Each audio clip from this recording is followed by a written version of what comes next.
Ay, mag-tiles na naman ako, kapatid. Ayan, natapos ko na kahapon yan, yung flooring. Ito, yung tiles na yan, gamitin ko dito sa wall.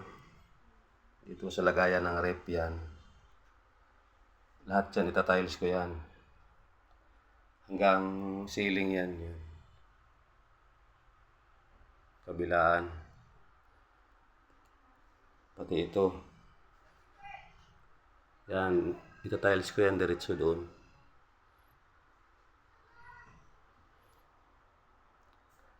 Ito yung trabaho ko araw-araw. Ngayon ang ko tiles, pero sa mga ibang araw, trusses, bubong, slab, electrical. Ngayon yung available kong trabaho ngayon, tiles naman. Dito naman ako. Yan ang gamit kong tiles, 30 by 60. Ilang binababad ko sa tubig kasi malambot na tiles yan. Kailangan nakababad siya para maganda ang kapit sa concrete. Kasi pag di siya nakababad, hihigupin niya yung tubig ng halo na simento, adhesive. Mabilis siyang matutuklap kasi mabilis matuyo. Babad talaga siya kasi ordinary lang ng tiles. Sige, bye-bye mga kapatid.